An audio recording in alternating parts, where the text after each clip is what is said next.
Un motard a attaqué une serveuse noire, mais quand Jason Statham est intervenu, tout le monde est resté sous le choc. La pluie fouettait sans pitié l'asphalte de l'autoroute, le transformant en un miroir étincelant qui reflétait les rares phares découpant l'obscurité. Le petit dîner au bord de la route restait tel un phare d'espoir dans la nuit orageuse. Son intérieur réchauffé par l'arôme d'un café fraîchement préparé et de hamburgers grillés. Jason Statham poussa la porte de l'établissement, ses bottes laissant de petites flaques d'eau sur le sol, fraîchement cirées. Vêtu d'une chemise noire moulante, d'un jean foncé et d'une veste en cuir usé, il se dirigea discrètement vers une table dans un coin, ses yeux attentifs scrutant l'endroit avec une précision militaire. Il ne cherchait pas la bagarre, seulement un moment de paix et un encas rapide.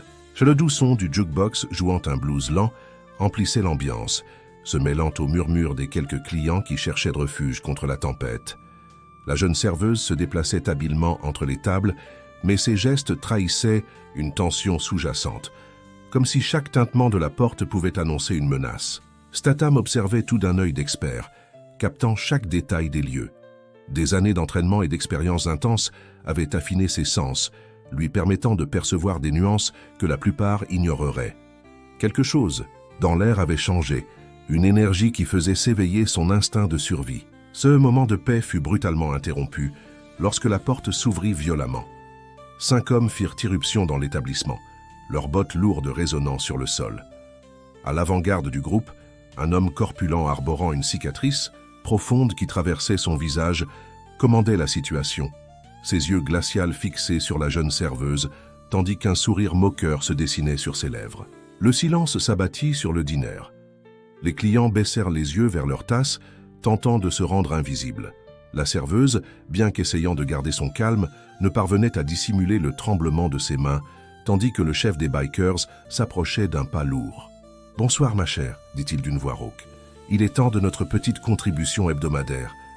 Vous savez comment c'est, les temps sont dangereux par ici. » Statham resta immobile dans son coin, mais chaque muscle de son corps était tendu, prêt à agir.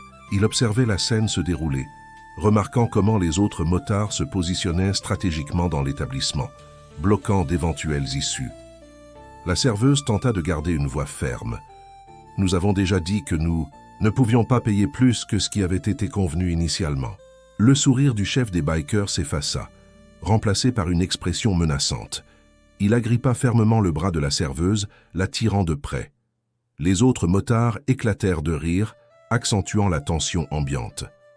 C'est alors que Statham décida d'agir. D'un mouvement fluide et contrôlé, il se leva de sa table. Sa présence, auparavant discrète, dégageait maintenant une autorité qui attira l'attention de tous.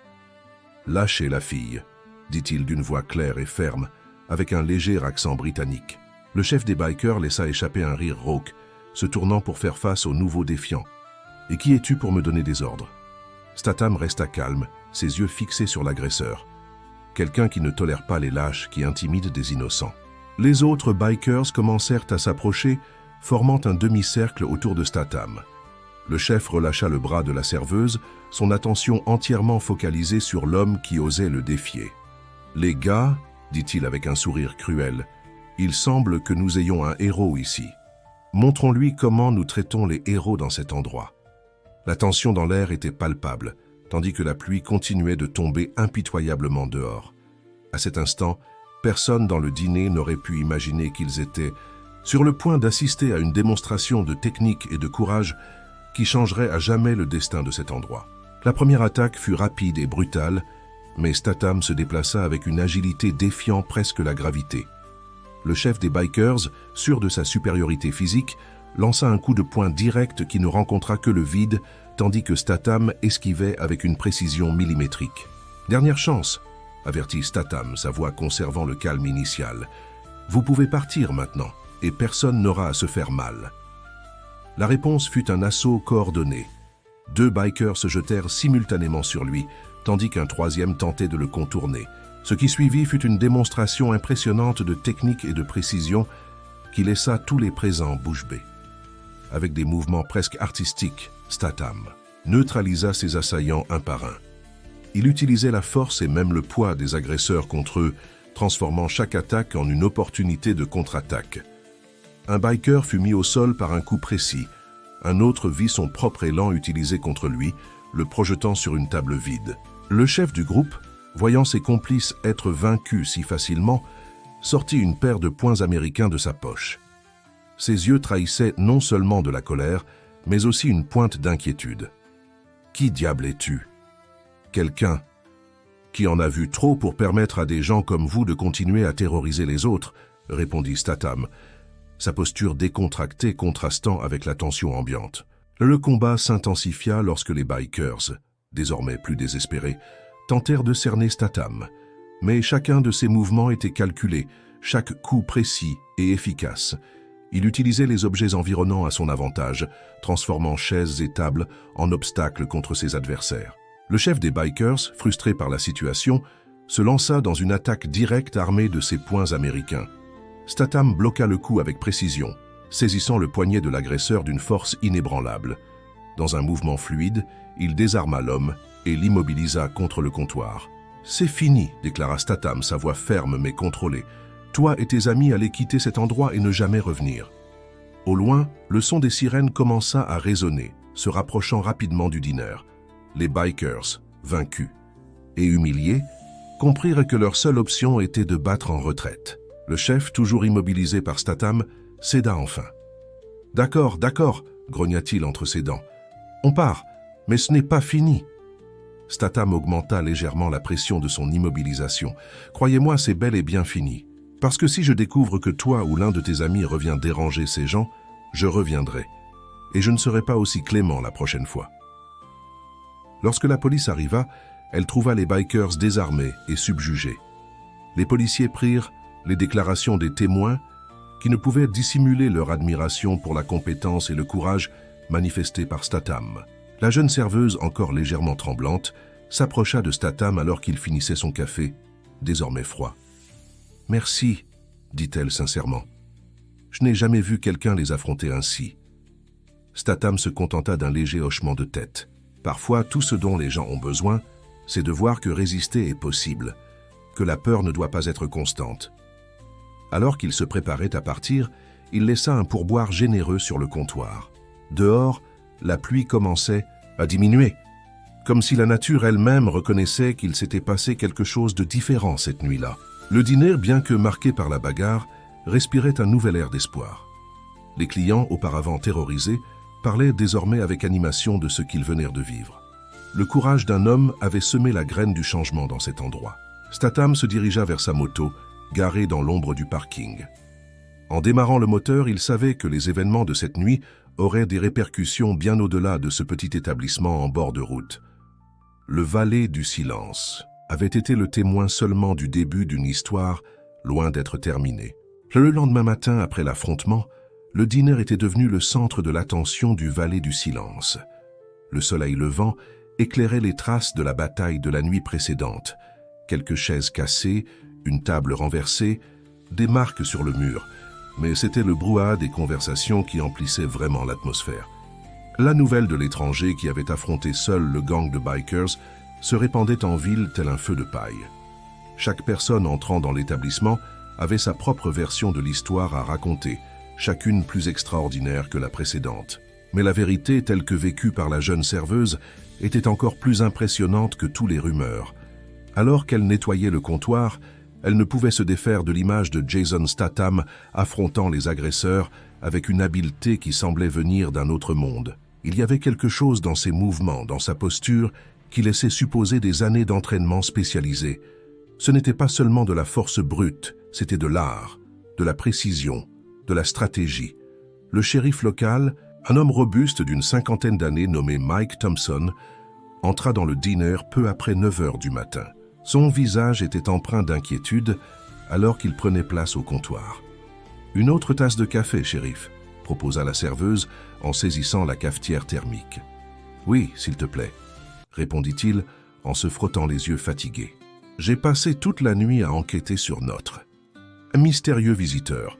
Tu sais ce que j'ai découvert? Absolument rien. C'est comme s'il était un fantôme. » La serveuse hésita un instant avant de demander « C'est mauvais, ça ?» Le shérif prit une gorgée de café avant de répondre.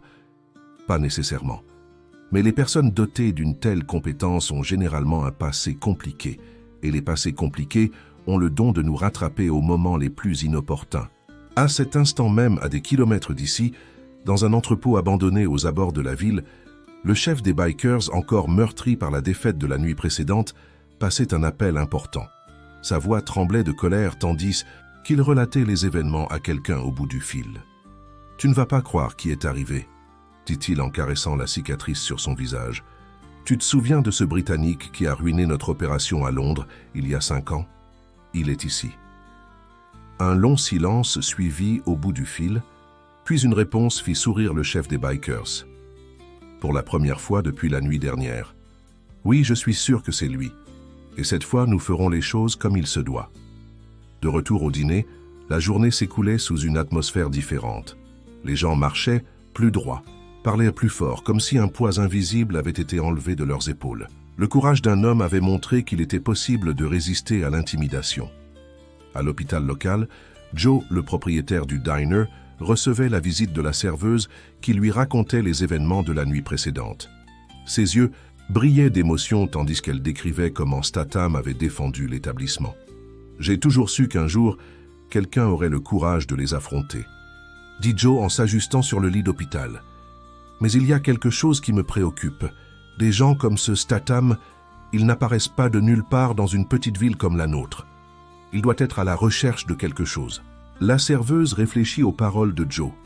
En effet, il y avait quelque chose dans le regard de Statham, une quête, une mission non révélée. Mais avant qu'elle ne puisse approfondir sa pensée, une infirmière entra dans la chambre avec une expression inquiète. « Désolé de vous interrompre, mais je pense que vous devriez savoir. Je viens d'entendre à la radio qu'un grand groupe de motards a été aperçu se dirigeant vers la ville.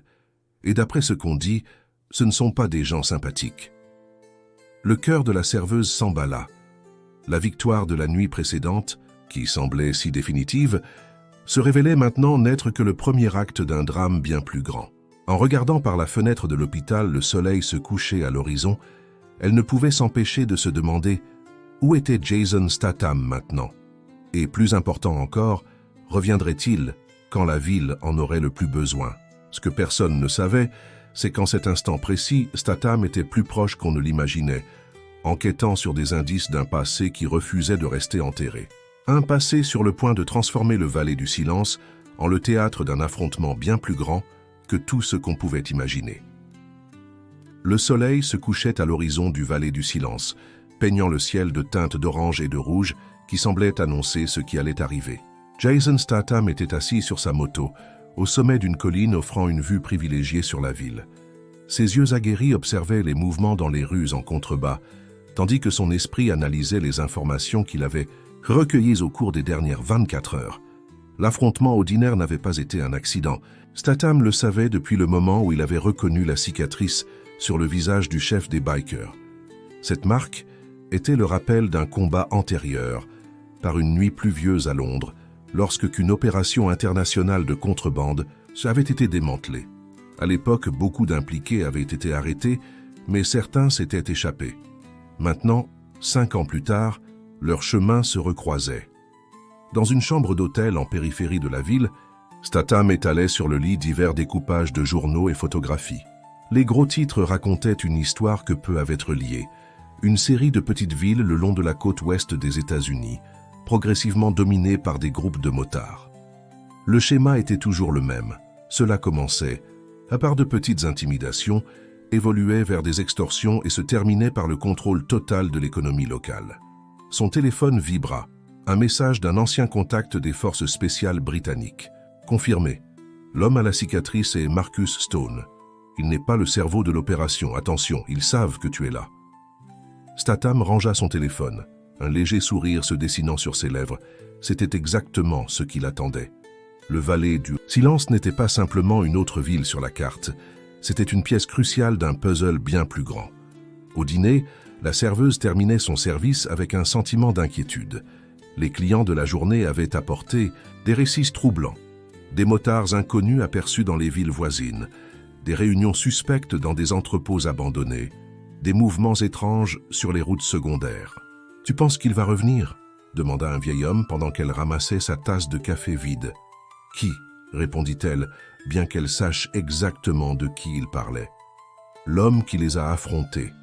Il y a quelque chose de différent chez lui, quelque chose qu'on ne voit plus ici depuis longtemps, de l'espoir. » Avant qu'elle ne puisse répondre, le grondement de plusieurs motos fendit l'air de la nuit. Mais cette fois, c'était différent. Il ne s'agissait pas de 5 ou 6 motos, mais de dizaines d'entre elles. Le bruit grossissait, semblable à un tonnerre lointain qui approchait. Au poste de police, le shérif Thompson recevait des rapports alarmants de toutes les entrées de la ville. Des groupes de motards convergeaient vers le Valet du Silence, tels des prédateurs encerclant leur proie. Il prit le talkie-walkie, ses mains légèrement tremblantes.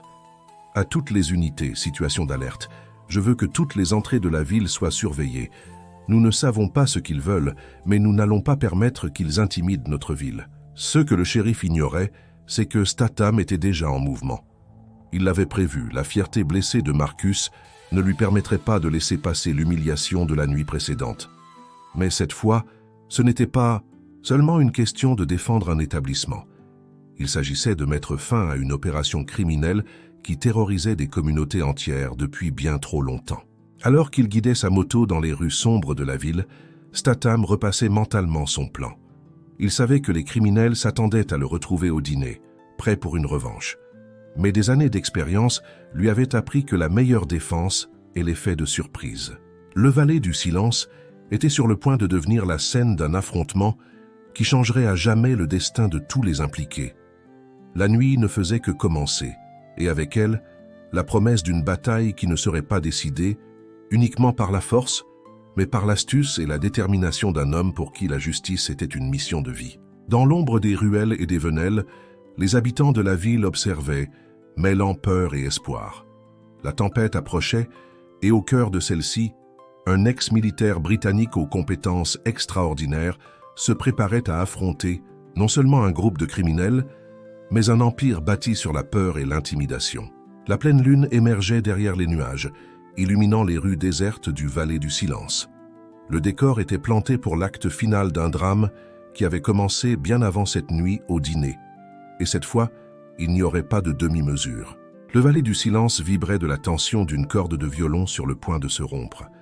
Le grondement des motos résonnait dans les rues désertes, tandis que des dizaines de bikers convergeaient vers le centre-ville. Au dîner, désormais, fermé et plongé dans l'obscurité, la serveuse observait à travers les vitres embuées, le cœur battant à tout rompre. Jason Statham, cependant, n'était pas là où tout le monde s'attendait à le trouver. Se déplaçant comme une ombre dans les ruelles de la ville, il exécutait méticuleusement chaque phase de son plan. Des années d'opérations spéciales lui avaient appris que la victoire dépendait souvent plus de la stratégie que de la force brute. Marcus Stone, l'homme à la cicatrice, se tenait en face du dîner, entouré de ses subordonnés. Son expression affichait une arrogance masquée, mais ses yeux trahissaient une agitation qu'il ne parvenait pas à dissimuler. « Il va apparaître », assura Marcus à ses hommes. Des hommes comme lui ne peuvent pas résister à un défi direct.